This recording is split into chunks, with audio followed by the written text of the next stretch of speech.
Welcome back to Professor Pincushion. I'm Tova, and today I'm going to show you how to reupholster a chair seat. There's no reason to toss a chair that's become old and shabby. One way to bring new life to an old chair is by reupholstering the chair seat. This process works on chairs where the seat can be removed from the frame. Take a seat and I'll show you how to do this new skill. Let's go ahead and get started.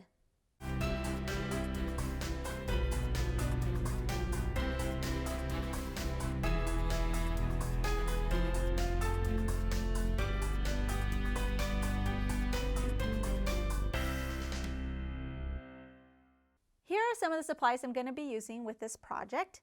I have some new fabric to cover my chair seats, some upholstery underlining as well. The amount of fabric is dependent on how many chairs you're going to do this to, and then how big the chair seats actually are. So you may want to wait until you have your pattern in order to figure this out. I have some pattern paper, a staple remover, pliers, screwdriver, pencil, some fabric scissors, some straight pins to pin my pattern to my fabric, sewing gauge, heavy duty stapler, some staples to go with it, and then some paper scissors. The size of my staples are 5/16 in height and then 8 millimeters in width. Flip the chair over so you're looking at the bottom of the chair, and you'll see that I have screws that are holding my chair seat to my chair frame. In this case, I have 6 of them. So I'm going to use my screwdriver now to unscrew all these screws so I can remove the seat from the frame. Once you have the chair seat, you can go ahead and lay it on some pattern paper, and I'm going to lay it so the bottom of the chair seat is going down towards my paper. I'm then going to take my pencil and I'm going to draw an outline of the seat, so I'm going to go all the way around, and you just want to get as close to the seat edge as possible. From your original outline, you're going to increase the size of your pattern to accommodate the height of the seat and then fabric to wrap around the back of the seat. So if I measure the side of my seat, it's about 1.25 inches, and then I want 1.5 inches to a couple inches to wrap around the bottom. It's better to overestimate so you get a little bit extra that you can always cut away later. So for me, I'm going to increase this outline by 3 inches, and I'm going to do that all the way around in order to create my pattern. Next, I'm going to remove all the staples holding my fabric to the seat because I want to take all this off.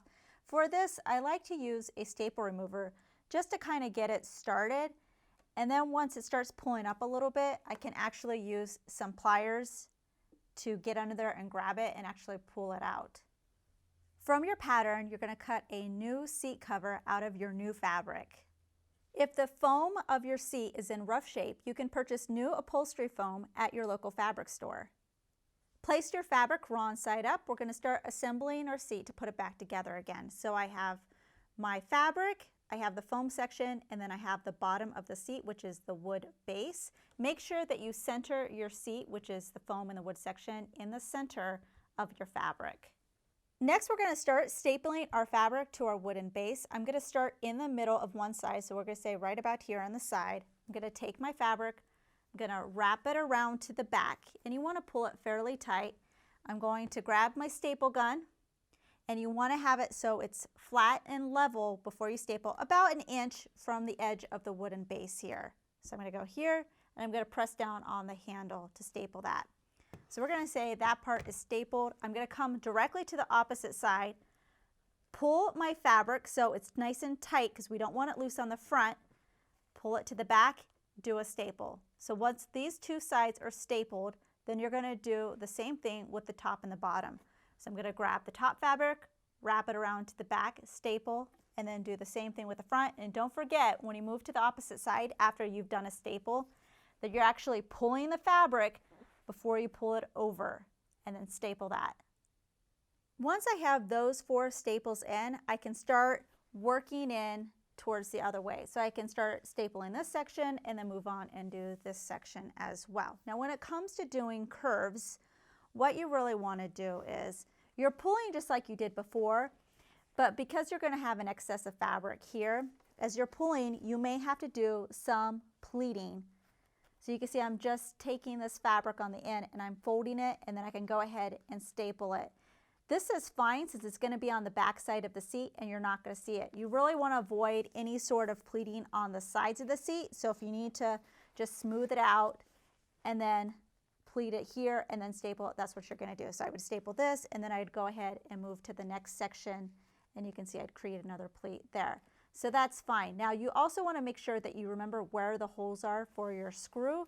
So if you happen to cover with fabric, maybe just put a little mark with your fabric marker so you know where it is when it gets time to putting your seat back together again.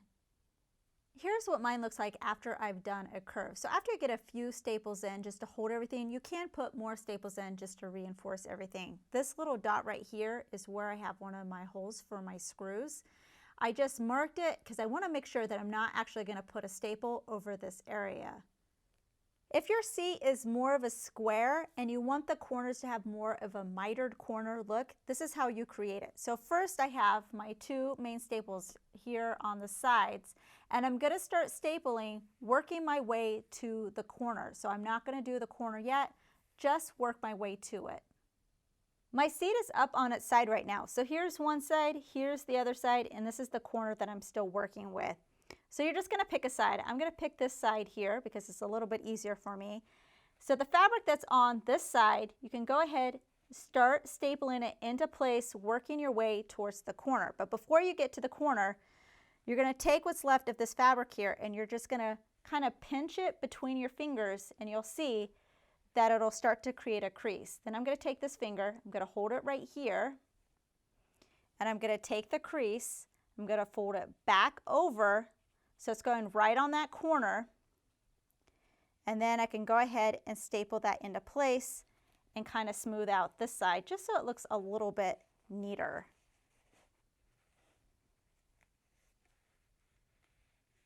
After you finish stapling everything, if you find that you have a lot of excess fabric past where your staples are, you can go ahead and use your scissors to kind of trim some of that away. I also use my scissors to trim away the areas where I have my screw holes so I have no problems getting the screws back in. As an option, if you want the bottom of the chair to look a little bit neater, you can add some upholstery underlining to the bottom. Now with your original outline, if you do choose to do this, you're going to take that original outline that you created of your chair seat and you can make it an inch or so smaller. It's up to you. I did an inch. And then you're going to pin it and cut it out of your upholstery underlining, and you're going to center it on the back of your chair, just like this, or the bottom of your chair. And then you can go ahead and on the outside edge, staple it into place. The last step is to take your chair seat, screw it to the frame, and then you have a chair that's as good as new. New tutorials are released weekly, so please subscribe to be notified of the next release. Make sure to check out our other videos and visit ProfessorPincushion.com to view our complete library with well over 200 sewing video tutorials, including our exclusive premium content. Our premium membership is only $5 a month for unlimited access and only available at ProfessorPincushion.com. Also, don't forget to download our mobile app for videos on the go. Thanks for watching.